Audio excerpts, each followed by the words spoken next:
Eh bien, bonjour et bienvenue à toutes et à tous, pardon. Eh bien, écoutez, aujourd'hui, je voulais donc vous présenter la suite du programme PCM. Donc, on a vu la semaine dernière, la dernière fois, pardon, pas forcément la semaine dernière pour vous. La dernière fois, dans la précédente vidéo, je vous ai présenté le modèle, les 6 types de personnalité, le concept de base, le concept de phase et le concept d'ascenseur. Eh bien, écoutez, j'espère que tout ça c'est clair maintenant pour vous, que vous avez trouvé la bonne réponse concernant le quiz, ce dont je ne doute pas. Eh bien, si vous voulez, maintenant, on va voir la suite de l'histoire par la description des 6 types de personnalités. Donc cette fois, on va rentrer vraiment dans le détail et vous allez voir donc comment voir si vous êtes tel ou tel type de personnalité, et vous verrez que c'est pas compliqué pour vous, ça va pas être compliqué pour vous de deviner si vous êtes tel ou tel type de personnalité. Alors, on va commencer donc par l'empathique. Donc, l'empathique, il y a 30% d'hommes qui sont empathiques. Il y a 75% de femmes. Alors, je ne vous dis pas que ce sont des statistiques exactes parce que d'une part, elles ont été faites aux États-Unis et d'autre part, elles ont été faites dans les années 80, 90 par là, je crois. Et donc, je pense que ça a changé parce que vous verrez que maintenant, il y a beaucoup plus d'hommes, je pense, qui sont empathiques. Alors, voyons les caractéristiques de chaque type de personnalité. Alors, on va déjà voir le caractère. Compatissant, sensible et chaleureux. Est-ce que vous voulez qu'on fasse une petite pause? Vous êtes bien installé là? On peut continuer? Alors, vous voyez, ça va être l'empathique qui va s'intéresser à tout cela. L'empathique va prendre soin de vous. Son caractère, c'est qu'il est, comme on le dit dans la vraie vie, empathique, hein, c'est-à-dire qu'il va être compatissant avec les autres. Il va veiller à votre confort. L'empathique, il prend soin de l'autre. Donc, vous le reconnaissez parce que sa principale préoccupation, ça sera vous. Vous voyez, avant son confort, c'est le vôtre. Alors, chaque type de personnalité aura des rides bien spécifiques. Alors, l'empathique, il va avoir des rides. Oh, c'est joli cette couleur. Vous voyez, il aura des rides avec des arcs au-dessus des sourcils. Oh, vous voyez, comme ça. Donc, comme c'est un mouvement qu'il fait souvent, eh bien son visage va rester marqué. Donc, souvent, l'empathique, on va le reconnaître à ses rides qui seront au-dessus des sourcils. Comment on va le reconnaître encore? Eh bien, on va le reconnaître par ses couleurs. Eh bien, l'empathique aimera les couleurs chatoyantes, les couleurs vert pâle, bleu pâle, rose pâle, les couleurs pastel, vous voyez? Il aimera les couleurs plutôt douces. Il n'aimera pas les couleurs flashy ou le noir ou le blanc. Il aimera plutôt les couleurs chatoyantes. Vous voyez? Comment on va reconnaître l'empathique? Par ses vêtements. Vous voyez qu'il y aura beaucoup de critères avec lesquels vous allez pouvoir reconnaître quel type de personnalité vous êtes. Alors, les vêtements, il va assortir ses vêtements aux couleurs qu'il porte en haut et en bas. L'empathique a le grand sens de l'harmonie des couleurs. D'ailleurs, c'est souvent le cas, par exemple, des hommes qui demandent à leur femme: ah, tu crois que cette couleur-là, cette cravate-là, elle irait mieux avec mon... Ah non, non, non, mais ça va pas du tout. Non, non, non, mais ces couleurs, elles jurent. Vous voyez, parce que ça va heurter son œil. Parce que l'empathique aime être dans l'harmonie. L'harmonie avec les gens, mais également l'harmonie des couleurs. Elle va repérer tout de suite le détail qui cloche, vous voyez? Alors, les vêtements, ça va être de couleur chaude, hein, elle va pas elle va pas aimer, par exemple, les couleurs sombres, alors elle aimera les couleurs chaudes. Et elle aimera des couleurs qui vont bien à son teint. Elle va choisir des couleurs qui vont bien à son teint. L'environnement. Alors, comment sera le décor de l'empathique? Eh bien, l'empathique aimera le confort. Donc, elle aimera, par exemple, un canapé confortable. Elle aimera des chaises confortables. Ben, vous savez, à un moment donné, c'était la mode des canapés ronds. Vous voyez? Eh bien, ça, c'était tout à fait la mode de l'empathique. Les sofas ronds, les tables rondes. Vous voyez, ils préféreront tout ce qui est en rondeur et tout ce qui est confortable. Par exemple, les bons fauteuils bien confortables. Ils vont mettre des heures à choisir un fauteuil parce qu'ils vont vouloir un fauteuil qui soit confortable. Donc, ils vont essayer si on va être bien dedans, vous voyez. Et comme photo, alors comment va être le décor de l'empathique? On va voir que chaque type de personnalité va choisir des photos différentes pour décorer son appartement ou sa maison ou même son bureau. Eh bien, les photos, par exemple, d'une empathique au bureau, ça va être les photos de ses enfants. Ça va être des photos de vacances spontanées, ça va pas être des photos qui vont être posées, mais ça va être des photos prises sur le vif, parce que l'empathique aime les choses vivantes, hein. Elle aime la vie, l'empathique, hein. Donc elle va aimer les photos prises spontanément, des photos où on est en train de faire le clown, des photos où son enfant est en train de faire un château de sable, vous voyez. Ça va être des photos plutôt comme ça qui vont décorer. Alors, j'avais une amie empathique au bureau, elle n'avait pas d'enfant, donc elle avait les photos de ses chats. Elle avait 5 chats et elle avait des photos de ses chats dans son bureau. Donc, voilà, ça représente en fait des moments de vie, hein, des moments d'intimité, des moments de convivialité. C'est ça qu'elle affectionne, l'empathique. Le mode de communication. Alors, le mode de communication, ici, ce sont des termes un peu techniques entreprise, hein. Faut pas oublier que c'est un modèle qui a été vendu en entreprise, donc voilà. Donc le mode de communication nourricier, en fait, qu'est-ce que ça veut dire? Ça va être que le mode de communication de l'empathique, ça va être pour nourrir l'autre. De quoi as-tu besoin? Est-ce que je peux faire quelque chose pour toi? Vous voyez? Ça va être l'empathique va mettre de la chaleur dans ses propos, hein. Son mode de perception. Alors on verra que chaque type de personnalité va avoir un mode de perception. Par exemple, je vais vous prendre toujours le même cas pour chaque type de personnalité pour que vous voyez bien la différence. On est dans un cabinet de recrutement et l'empathique arrive. Alors on lui demande d'attendre dans la salle d'attente.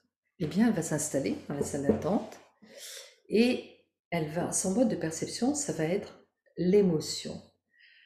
Je trouve que ça manque de chaleur dans ce bureau. Il n'y a même pas de plantes vertes.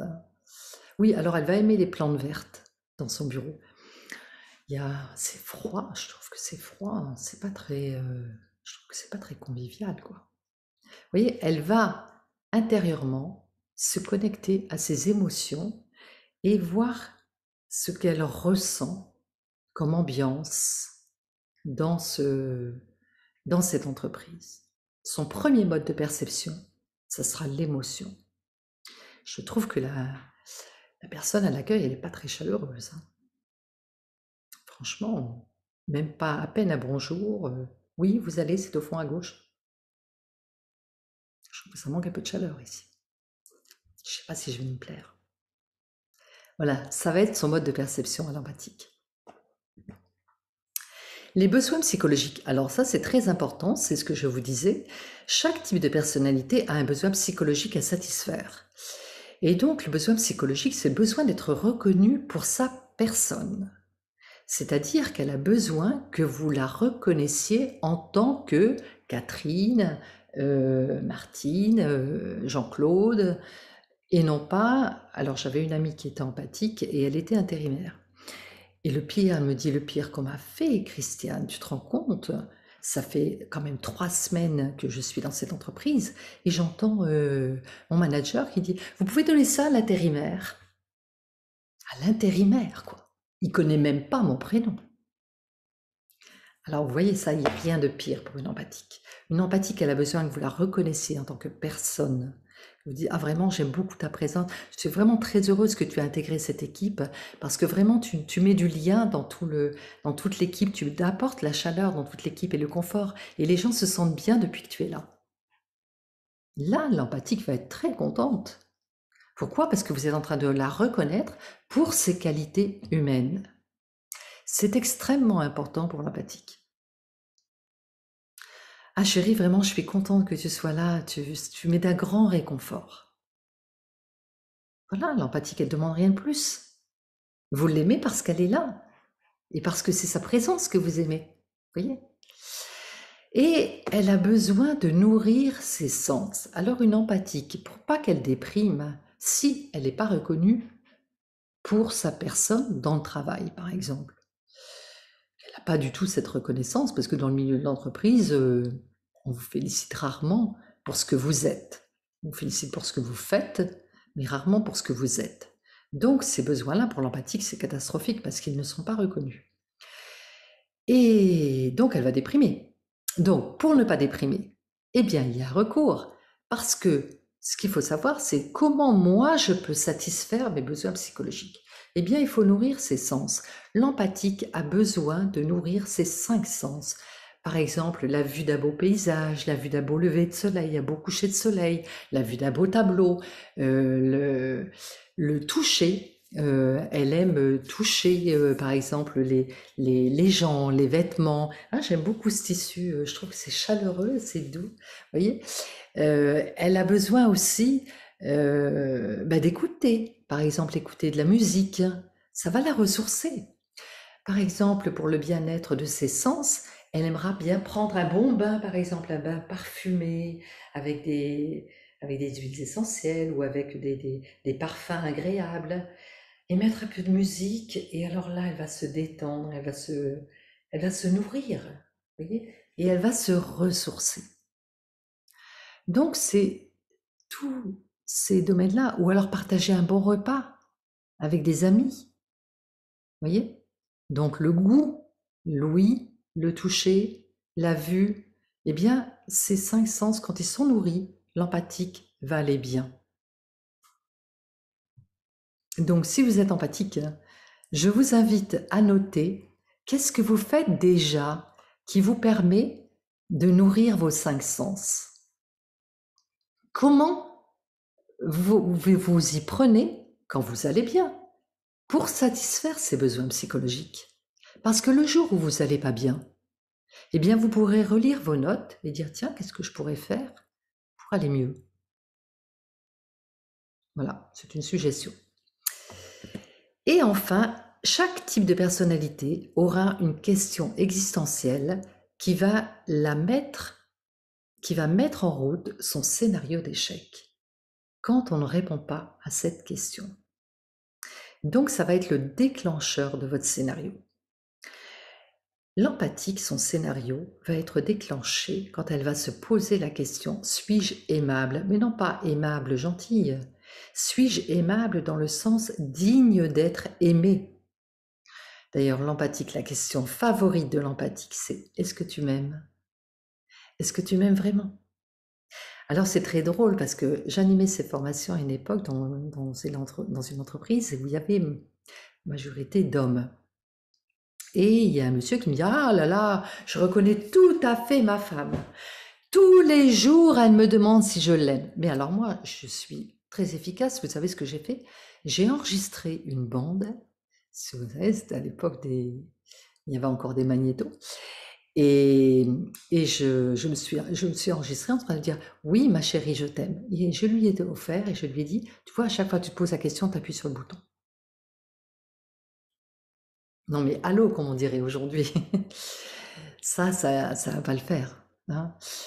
Non, l'empathique, c'est vrai qu'elle pourra vous poser la question 1 milliard de fois. Ça ne la dérangera pas du tout. Donc voilà, maintenant, pour que vous ayez une meilleure idée de ce qu'est un empathique, je vais vous montrer une petite... Jean-Bernard, qu'est-ce qui pourrait te conduire à démissionner de ton poste? Eh bien, c'est peut-être de ne plus trouver ce que j'ai aimé au début. C'est-à-dire? C'est-à-dire la joie de vivre, la joie de travailler, d'avoir des choses amusantes aussi. Et qu'est-ce qui te donne la joie de vivre? Des... Créer des choses originales. Merci. C'est quoi une journée réussie pour toi? C'est une journée où je me suis levé avec beaucoup de dynamisme et puis j'ai fait beaucoup de bien autour de moi. J'ai travaillé, j'ai donné, j'ai échangé et puis ça se termine bien. Quand tu fais un cadeau, qu'est-ce que tu aimes offrir? Tout, à partir du moment où ça fait plaisir et que je peux le voir dans le visage de quelqu'un. Qu'est-ce que c'est quelqu'un de bien pour toi? Quelqu'un de bien, c'est quelqu'un qui a donné quelque chose aux autres. Est-ce que tu as un ou des héros? Des héros, oui, mais ce serait plus des personnes que des gens imaginaires. C'est des gens qui ont fait quelque chose de bien. Nelson Mandela, par exemple. Qu'est-ce qui te dérange particulièrement chez un interlocuteur? Qui assène des vérités et qui laisse pas de place à l'autre. Qu'est-ce que tu regardes à la télévision? Des infos. J'arrive pas à trouver mon bonheur dans le reste. Même si le bonheur est dans le pré, pareil, mais non, j'arrive pas. Donc beaucoup d'infos.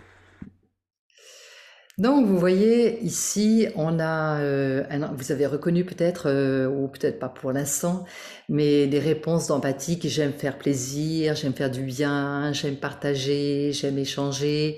Donc tout ça, ça va être un environnement d'empathique. Eh bien voilà, pour l'empathique, j'espère que cette vidéo vous a plu, que vous allez reconnaître les empathiques autour de vous et on va se retrouver prochainement pour le prochain type de personnalité. Je vous dis au revoir et à très bientôt.